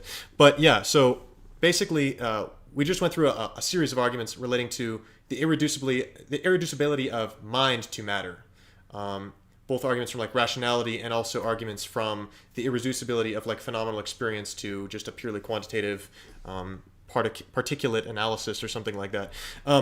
There's also arguments from physics. So like it seems one argument is just, it seems there's kind of two arguments here, but basically the main question is just like, it doesn't really seem like materialists have a good account of what even matter the hell is anymore. It's not really transparent what matter is at this stage in terms of the study of physics.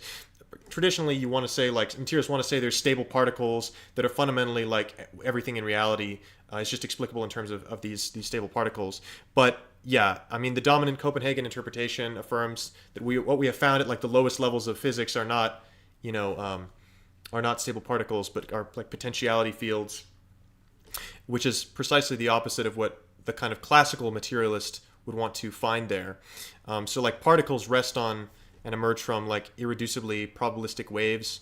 Aarvoll could probably speak to this better than I could, but those aren't material in any conventional sense of the term. And this I think that is the classical conception of the material. Is that it's waves? That it's pure potential.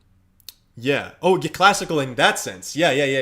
Yeah, classical in that, absolutely. In the sense of Plato and Aristotle, absolutely. Sorry, I should have said traditional materialism, like, seems to say that is extremely uncomfortable with that notion.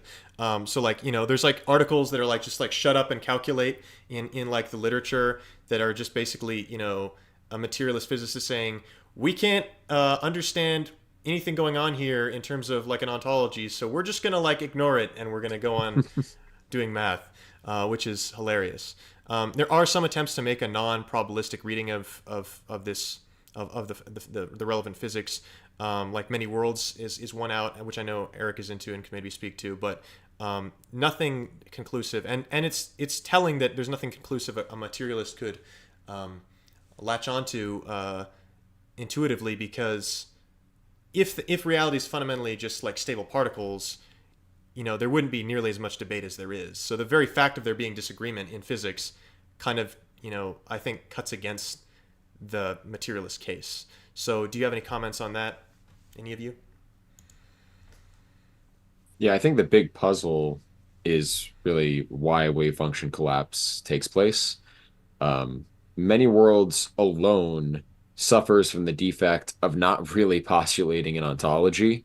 So it answers the question of wave function collapse by saying, well, all possible collapses occur, but it doesn't answer the question of what is collapsing into what. Like, what is the substance of these particles?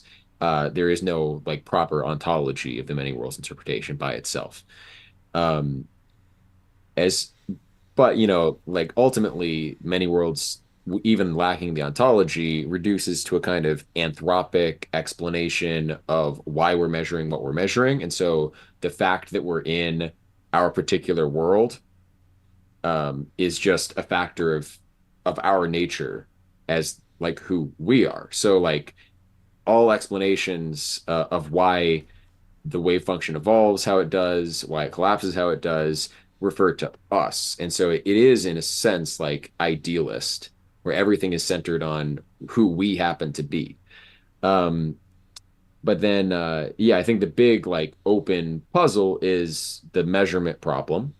And some interpretations will try to eliminate this or say you don't need an observer. It's not about like an act of measurement per se. It's about decoherence as a kind of pseudo deterministic process where if you have enough systems interacting, the noise that you get with very simple systems that leads to this like open undefined space of what particles are doing, that gets narrowed down because so many different systems are interacting. And at some point, you get like this decoherence cascade where all of the wave functions are reduced to effectively point-like specification, and you don't need any. But like that, I think, is defeated by the Wigner's or maybe Wigner's friend thought experiment. I don't know if he was like a German American or like an actual German that migrated to America. Probably the latter. So Wigner, I guess. But it's the deal with like Schrodinger's quat. Jesus. Sorry. I'm like thinking about a lot of things and trying to remain articulate, and I didn't succeed, but we'll keep going. So Schrodinger's cat is this idea that like we are outside of this system, and it is therefore in this superposition of the possible states it might be in. And like a response to that might be decoherence. I don't know if I'm going to be able to articulate all of the Wigner's friend thought experiment. It's a bit complex, and we probably don't have to go into all the details. I shouldn't have even gotten into it, to be frank. But like the question is like, who is ultimately making the observation? Who like where do you draw the line to say that one system is entangled with another system? From what perspective? You need some kind like in the double slit experiment, when there is a measurement made, that makes reference to our ability to recover data about the system, our ability to recover data about the system. Because a measurement device could be something as simple as a particle, a charged particle that moves one way or the other when the electron moves by. That narrows down for us. We can measure retroactively where particles went based on the location of this other particle. But it's all just particles. Like what constitutes the measurement ultimately reduces down to what are we able to recover? Just like Schrodinger's cat, it's what are we able to recover about the system? If we were causally disconnected from the system, then it would be in superposition as far as we can like argue with this kind of, and I still didn't like articulate Wigner's friend properly, but if you want like I think the best argument against the kind of pseudo-deterministic decoherence account of wave function collapse. It's Wigner's friend. It like collapse has to ultimately terminate on consciousness that does the measuring, because it's impossible to really define measurement otherwise. And in a Platonic sense, like that which measures all things is the one, and the one is the source and ground of all consciousness. Also, intelligence is that which brings order and limit to the unlimited, and that looks like, okay, we are what defines the classical position of particles. We are establishing that measurement as the intelligent observer. There's a oneness that measures, and then there's the intelligence that gathers the multiple forms together into a complex. So I think, yeah, like there's I don't think there's a good purely mechanistic account of quantum mechanics, why there is this indeterminacy. Um, there are just it's a big can of worms, and we don't have that long to keep exploring it. But yeah, that's just some thoughts, a bit scattered, but those are some Yeah. thoughts on it. Yeah, yeah. So basically, if you're gonna claim to reduce everything to matter, you better know what the hell it is. But it seems like it's an elusive category increasingly, and yeah. So if you can't be saying everything is this elusive category, I can't exactly define for you. That seems like bullshit. So I'd rather just be, form and matter, baby. Aristotle's revenge.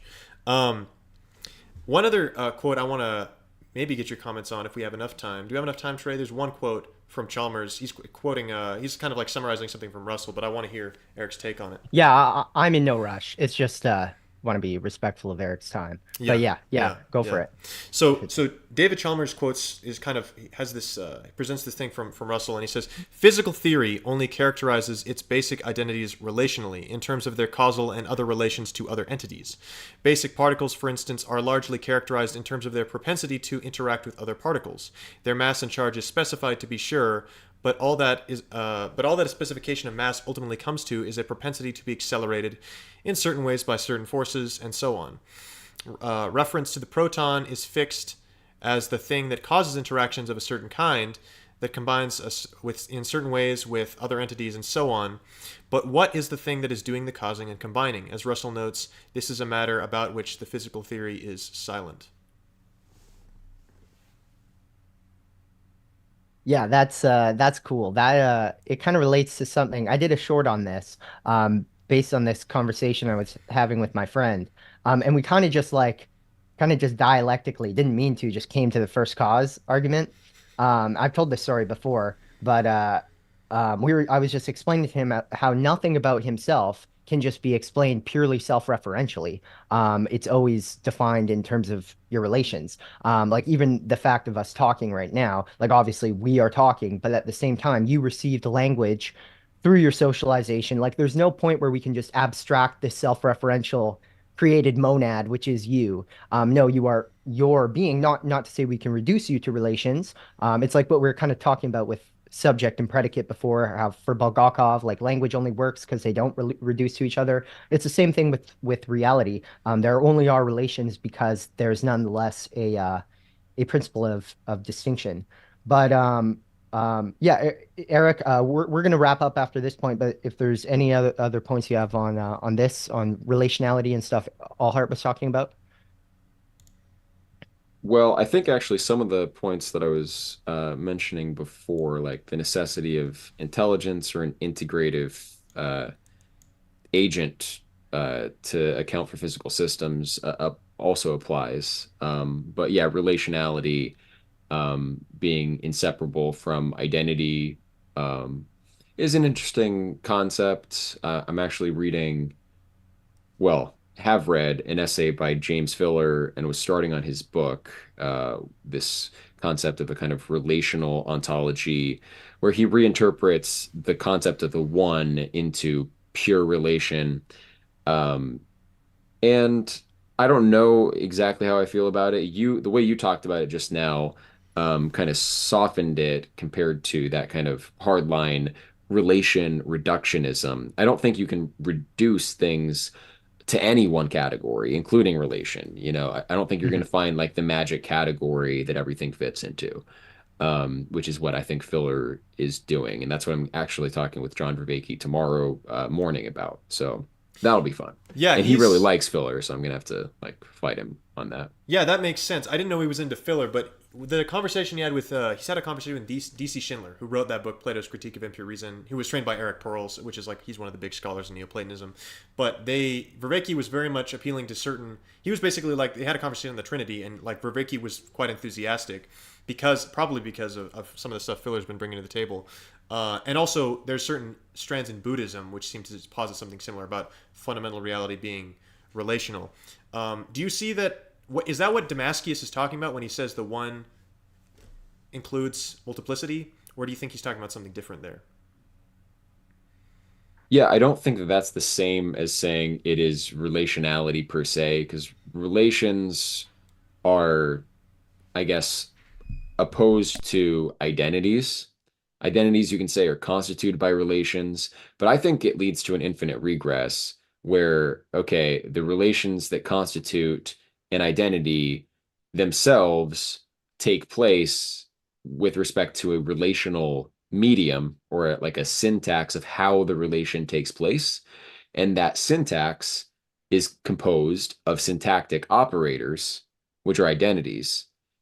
And then any further definition of those syntactic operators, and like you're probably familiar with the reasoning I'm getting into, which is Chris Langen's syndiphionic regression, and you're going to end up in unbounded telesis, which can't be, bound up in any given category. Relation, identity, it's going to transcend both, and you're going to be left with something that's maybe just best left like with the original designation that I think it received in the history of philosophy, which is Brahman.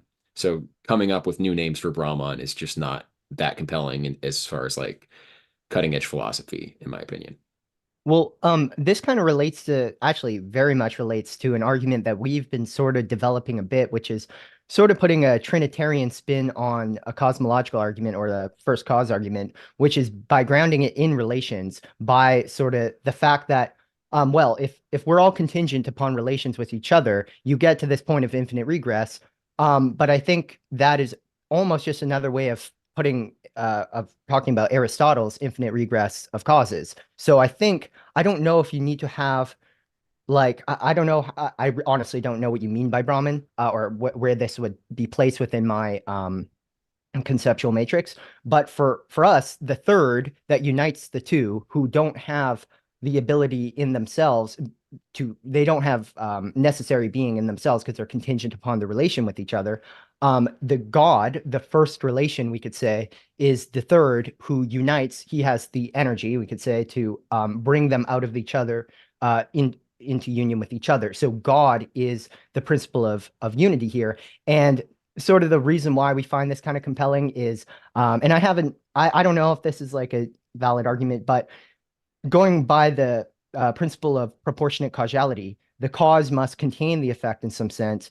And if we are talking about like we do believe like relational ontology is like a big thing at Telos Bound, but we agree with you that it's not reducing reality to distinctions, rather to relations.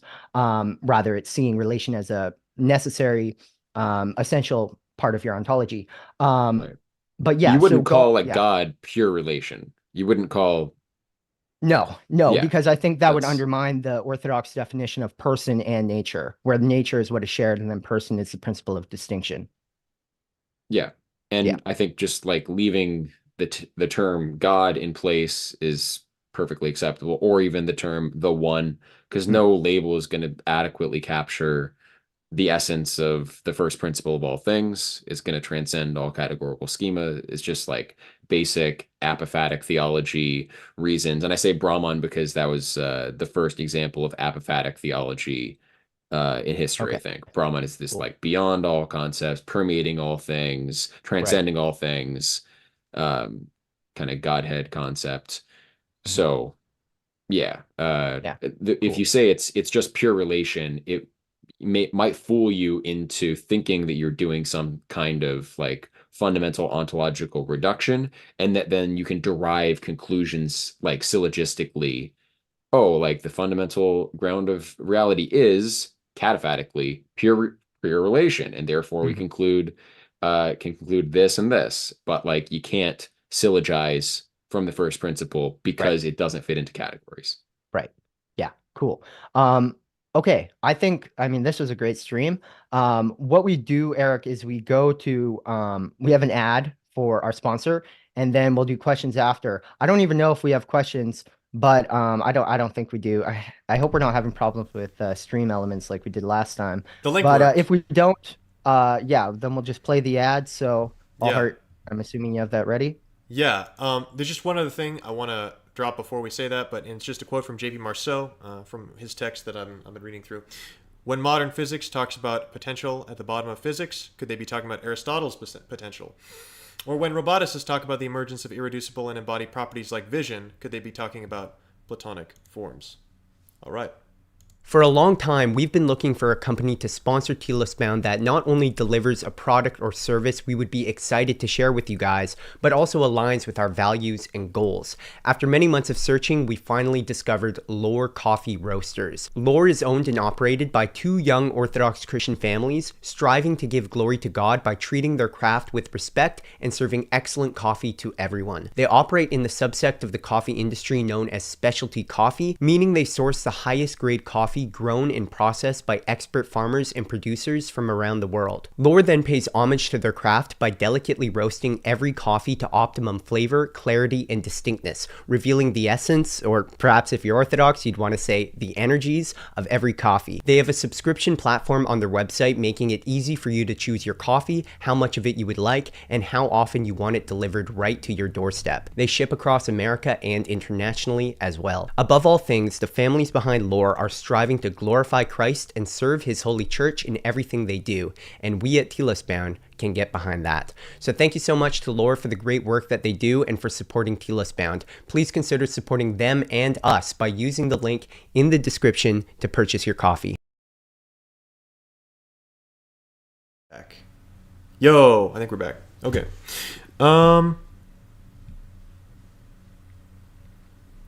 Okay. So Well, I'll just say for the people watching, we don't have any super chats right now. I don't know if this. I hope the stream elements is working. I know we didn't Yeah. before. I'm thinking. I don't know. I think Monday night is just not a good night. I feel like people aren't free on Monday nights. No, which no. sucks because we Yeah. are free. We are only free on Monday nights. Yeah. Might have to move it around. We'll see. Is there anything you want to touch on in the meantime? Because just for the people watching, we're gonna go in like 5 minutes. If there are no questions. Yep. But is there anything else you wanted to touch on? Because we had a big docs. I don't think we touched on everything. We covered a lot of the stuff in the doc. So, Okay. like most of the arguments that I kind of summarized there from the literature. I have a question. So, what do you think of the various like anthropic principles people discuss in physics? You know, how do you view like is basically there's some people who want to put like man at the center of their ontology, where like heaven and earth, you know, potentiality and actuality kind of flow into each other through man. Would you have a view like that, or would you kind of not view that as being accurate? Yeah, I've liked anthropic arguments, even strong anthropic arguments, because I'm like sympathetic to a many worlds interpretation. Not fully, I think you have to qualify it, but just the multiverse concept in general. I know that pretty much all Orthodox Christians will have to reject it for various reasons. Maybe I'm wrong in that, but typically when I've spoken with like more conventional Christians, I consider myself a Christian, but I admit that I'm like completely heretical for all the mainstream denominations. Maybe the Anglicans would take me, but yeah, no, Yeah. I think that the multiverse has like a teleological advantage in that if you take Privatio Boni as the explanation or account of evil, then evil redounds to the greater good without itself like ultimately having the negative consequences that it seems to, right? So if evil is rendered kind of ultimately causally illusory, because in the grand scheme of things, it all balances out to a greater justice and is good that it's there. And then ontologically, like it doesn't have actual substance. So then all that you get is the kind of positive effects out of the evil. Like evil situations allow for heroism and other like good qualities. So there are always some kind of benefits. But just that dynamics of teleology suggests that you don't really have to fine tune things all that much, as far as how you're constructing your cosmos to get a cosmos that is net positive. So just my understanding of the Proclean theory of evil, which essentially became the pseudo-Dionysian theory of evil and the broader Christian theory of evil.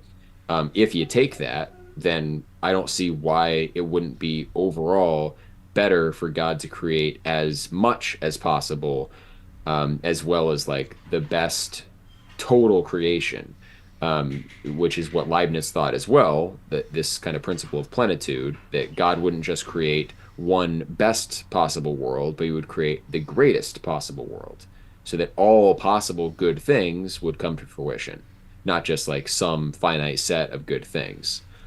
That's also why, like, I would subscribe to the eternity of the world as opposed to a temporal origin of creation in general.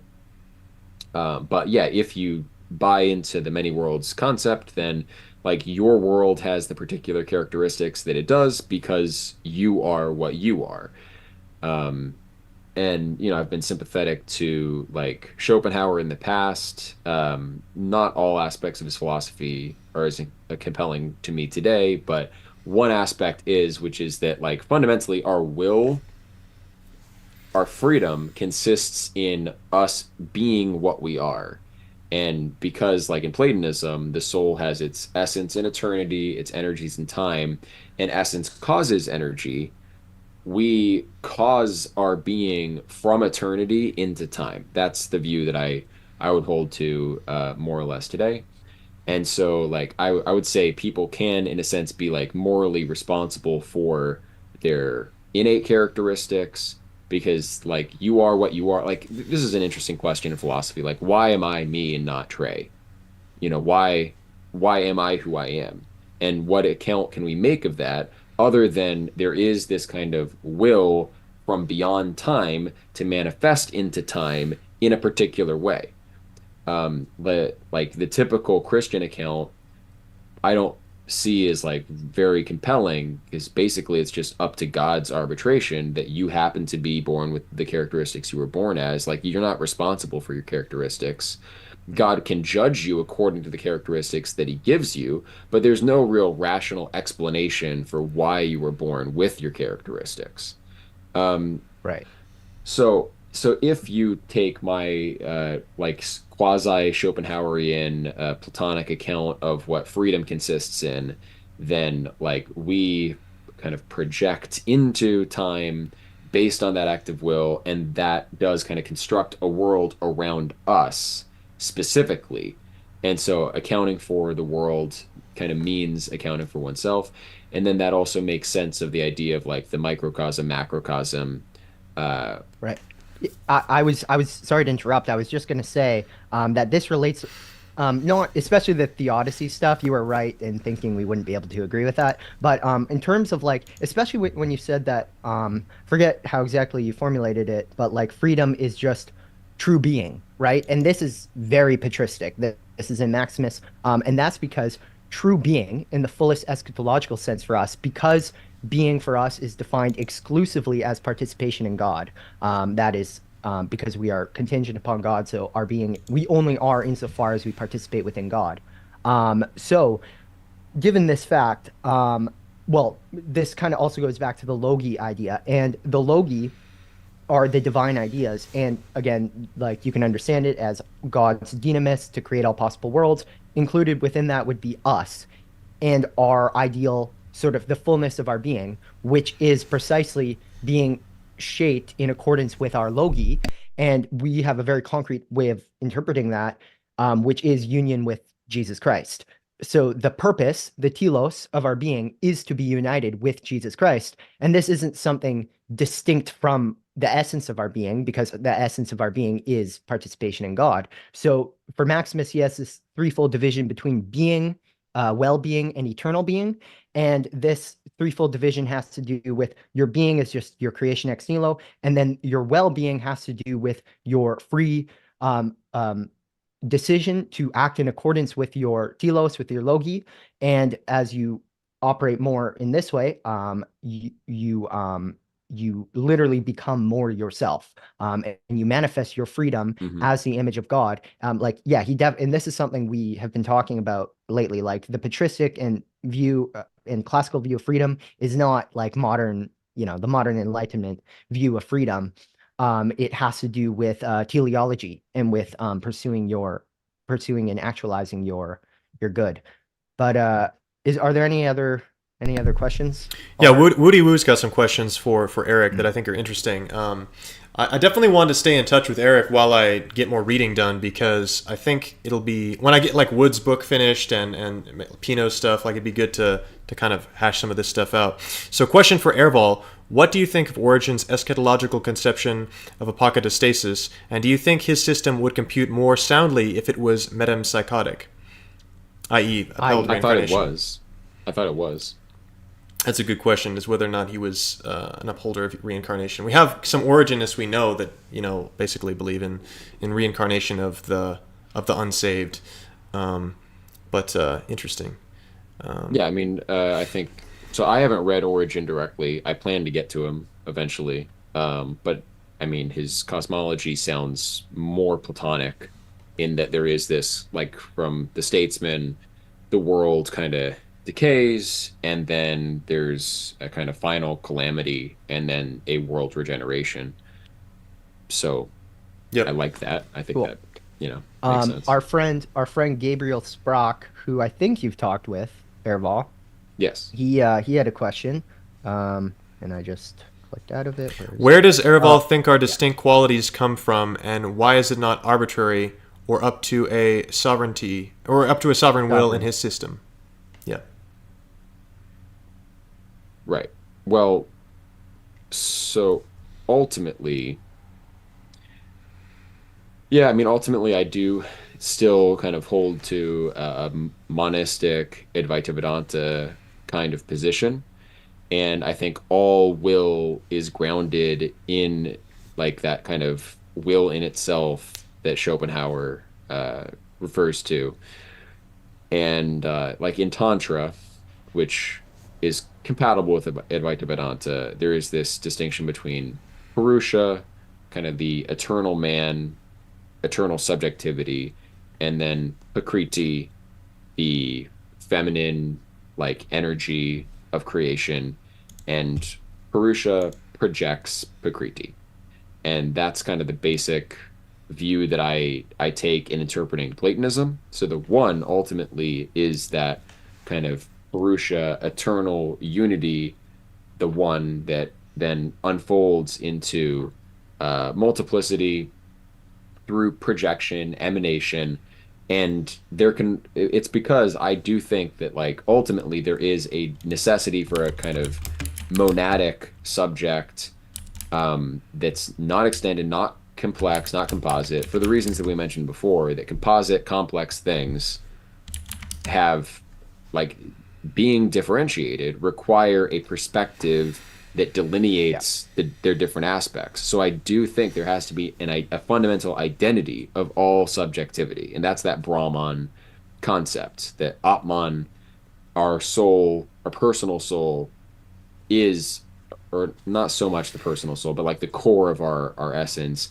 is the same as that Brahman universal divinity. So that, like, yeah, this is not obvious in the Neoplatonists, but I when I first read Plato in his entirety, I was reading it through a lens of Advaita Vedanta, and it all made sense to me through that lens. So I do think that like the one is what grounds all of our being, and it's not that different from like Thomas Aquinas, where like our being fundamentally is grounded in being itself, which is God. And so, like, when I look at that, I would say the one kind of fundamental simplicity at our core is the simplicity that grounds all things. So, that being said, I would say that our particular act of will is like, it stems from God's power. So, this is also similar to the Thomist notion that, like, there's a donation of being, donation of power that we receive and then employ. But another way, which is going to be less friendly to, Orthodox folks and Catholics and just most Christians, is that essentially the one needs to fall into all different sorts of error as well as virtuous, productive manifestations and emanations. So the one projects all possibility, good and bad. And like in that sense, like what the nominalists were trying to give to the Godhead can have, where the Godhead isn't constrained by the logical laws, just as like me when I'm trying to do math and I make a bunch of mistakes. In a way, I'm unconstrained by the logical laws. Like I'm getting stuff wrong. I'm entering into non-being in what I'm doing in a certain sense, but it's like non-being still has a form of reality for Plato. It's difference from the same. It's difference from the forms. It's deviation into ultimately that kind of pure potentiality of matter is the most unreal thing there is. But the one has to do that in order to fill out omniscience. This is another theodicy point where all evils, if they exist at all, will have some kind of benefit. And so for the one to collect all benefit, the one itself has to descend. And this is in Proclus, where the one grounds all things all the way down to matter itself. So the one, like it, the highest has to precede the farthest, and it will revert. So the one proceeds all the way down to matter itself, like the most primitive projection of Prakriti, to use the tantric term, possible, the most erroneous, the most devious, in order to then revert back and ingather all of the goods that came with that particular form of fall.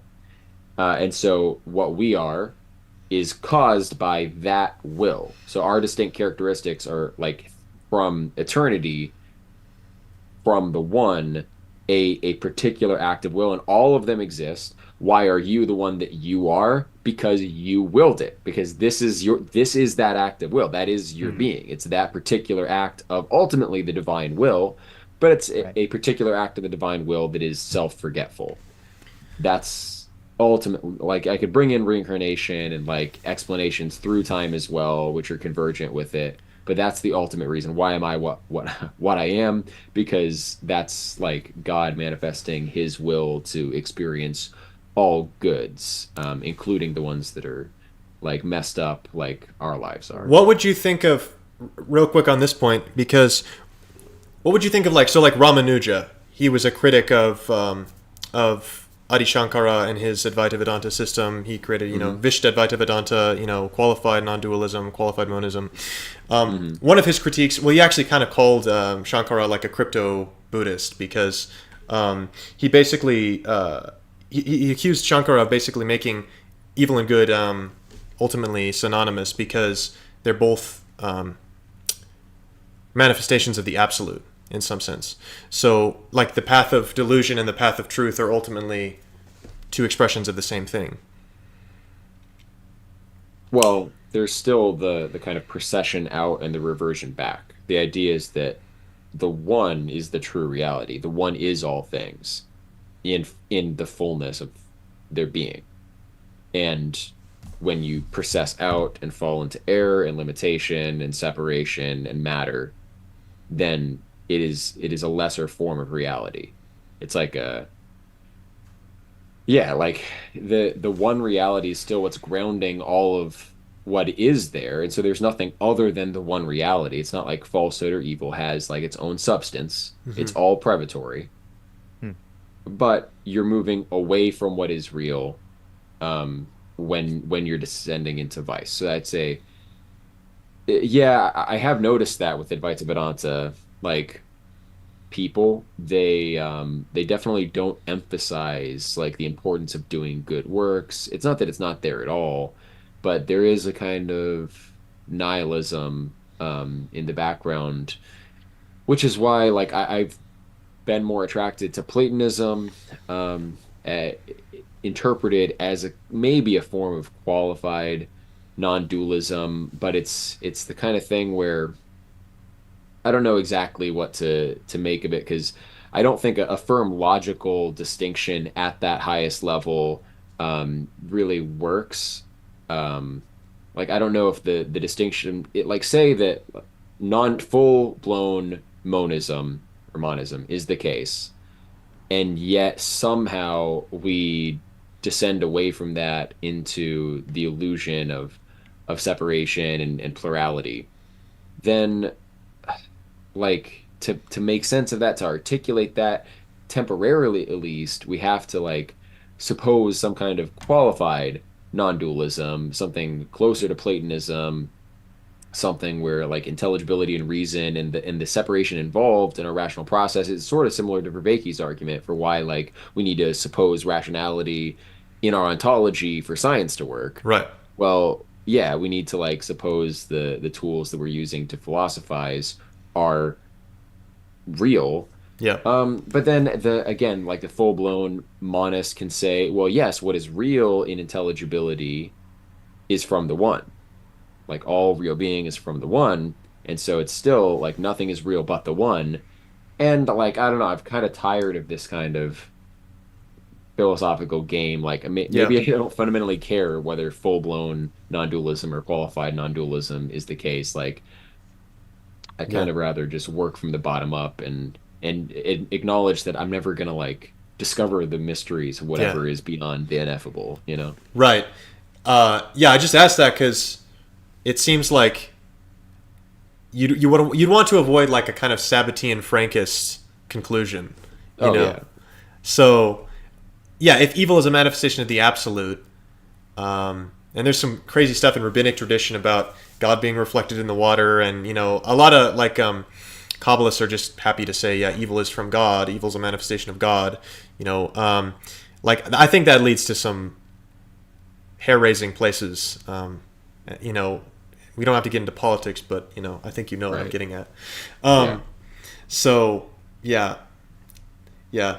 I know Maximus, and I want to have you back sometime so we can discuss this. But Maximus is not a greater goods theodicy guy. Like he doesn't think evil is justified because it can lead to greater goods. He thinks they do lead to greater goods, but fundamentally he doesn't think evil is necessary to achieve those greater goods.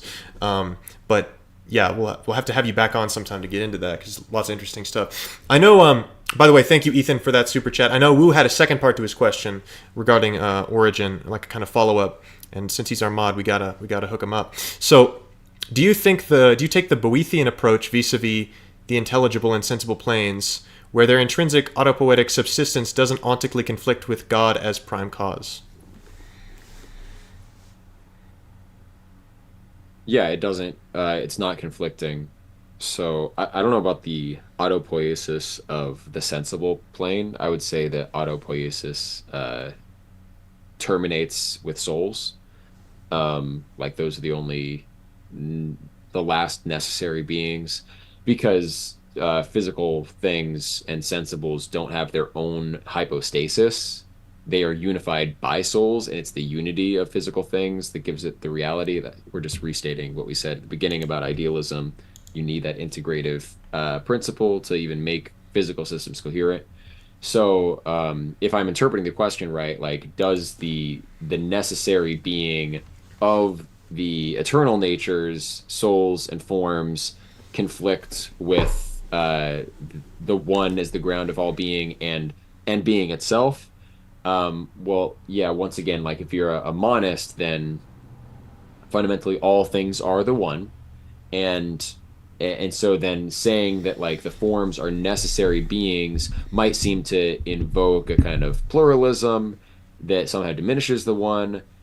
But if like you interpret it like I did with the kind of tantra necessary projection of all modes of prakriti, then the forms are just like the most elevated and like most real in the sense of like so to descend from a state of unity, you're gonna have to pass through all the various grades. That means on any one path down to matter, you're gonna go through the each higher level form more often because it's like closer to the center. Like imagine a point and then the outer periphery.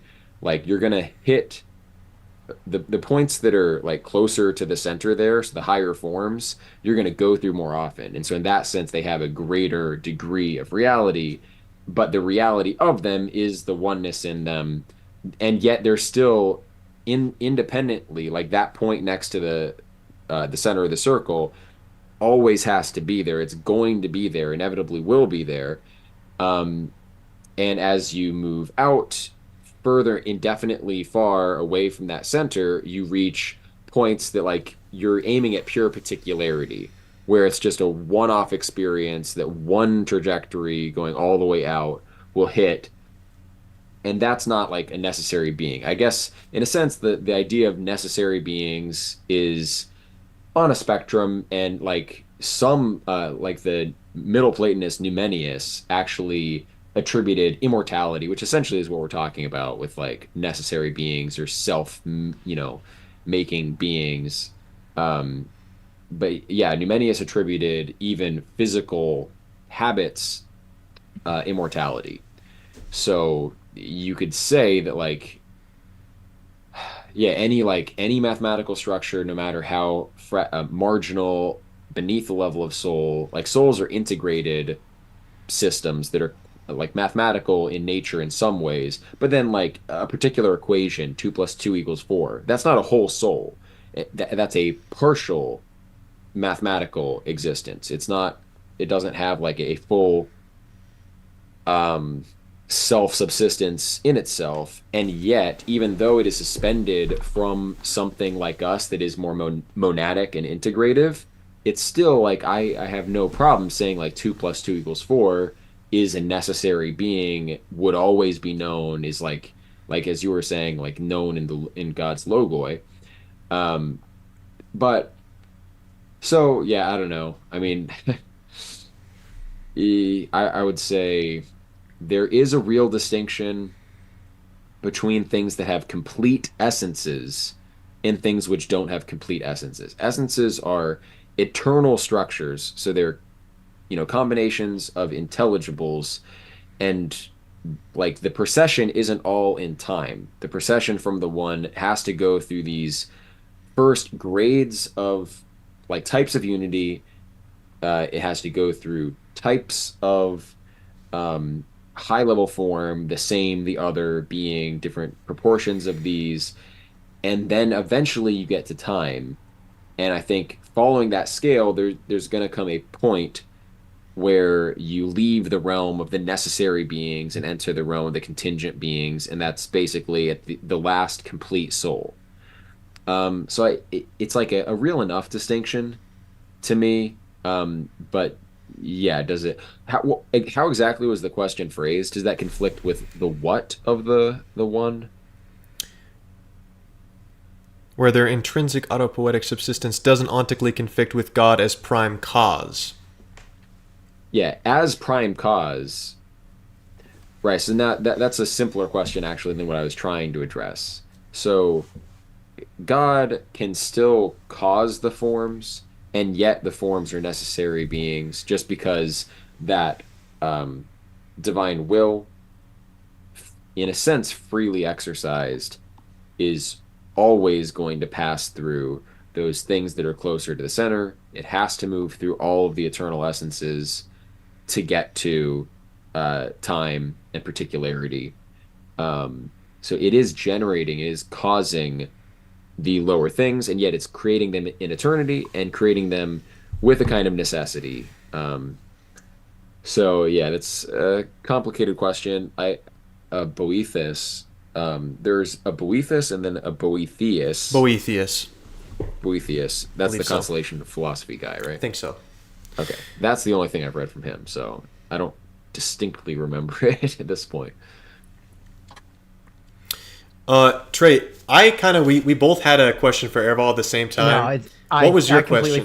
I completely forgot mine, honestly. I'm sorry, no worries. man. I'm sorry. No worries. But I'm noticing I think it's 8 o'clock now for you, right, Eric? So you've got to get going, I think. Head to sleep. And we don't have any more questions, so this works perfectly. Yeah. But yeah, so I think we'll just end the stream now. Yep. This was a great discussion. Thanks for coming back on, Eric. It's always a pleasure to talk with you. It was nice that you could meet Nate and Allhart. Yeah, maybe we'll have you on sometime again in the future for sure. Yeah, I want to get more into like maybe explicitly, at least just figuring out where we may disagree on certain things. Yeah. Because in our first talk not on your channel, on my channel, we started to get into that more. But yeah, definitely a lot to say on that. Yeah, For we'll stay another in day. touch. Great questions, great conversation. Thanks, guys. Thank you. God bless.